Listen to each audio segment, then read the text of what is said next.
ፎቶዎችን ሊሆን ይችላል ወይም ደግሞ የተለያዩ ፒዲኤፎችን በአንድ ላይ የምታደርጉበትን አንድ አፕሊኬሽን ላሳያችሁ። የአፕሊኬሽኑን ስም ኮምፖዝ ፒዲኤፍ ፕሮ ይባላል ማለት ነው። አፕሊኬሽኑን ከፕሌይ ስቶር ላይ ማውረድ ትችላላችሁ።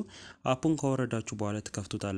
ከዛም በኋላ ፒክ ፋይልስ የምትላለች እሷን ክሊክ ታደረጉና ወደ ፒዲኤፍ መቀየር የፈለጋችሁትን ፋይል ትመርጣላችሁ ማለት ነው። ካስገባችሁ በኋላ እንደዚህ ያመጣላችኋል ማለት ነው። ተጨማሪ ፋይሎችን ማስገባት ከፈለጋችሁ ፒክ ፋይልስ ብላችሁ ማስገባት ትችላላችሁ። ነገር ግን አሁን ፕሮሰስድ የምትሏን ክሊክ እናደረጋለን።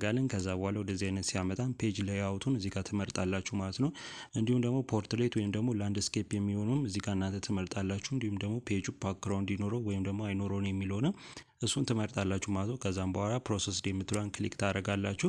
ከዛ እዚህ ጋር ሁለት አይነት አማራጭ ያመጣላችኋል ማለት ነው። የመጀመሪያው በቀጥታ ወደ ፒዲኤፍ ይቀይርላችኋል። ሁለተኛው ግን ፔጅ ዋይዝ ሞድ የምትላችሁ ማለት ነው። እሷን ክሊክ ስታደርጉ እንደዚህ ያመጣላችኋል። ከዛ ያስገባችሁትን እንደዚህ አድርገው ያመጣላችኋል ማለት ነው። ስለዚህ እዚህ ጋር እየፈለጋችሁ ቦታ እየቀያየራችሁ አጅስት ማድረግ ትችላላችሁ ማለት ነው። እንዲሁም ደግሞ ሮቴትም እያደረጋችሁ እንደዚህ በቀላሉ ማስተካከል ትችላላችሁ ማለት ነው። ፕሮሰስድ የምትሏን ክሊክ ታደረጓታላችሁ ማለት ነው። ከዛ እንደዚህ ሲያመጣላችሁ አድቫንስድ የምትሏ ክሊክ ስታደረጉ እዚህ ጋር እንደምትመለከቱት ፓስዋርድ ማስገባትም ትችላላችሁ ማለት ነው። ክሬት የምታደርጉት ፒዲኤፍ ላይ እዚህ ጋር ፓስዋርድ ማስገባት ትችላላችሁ።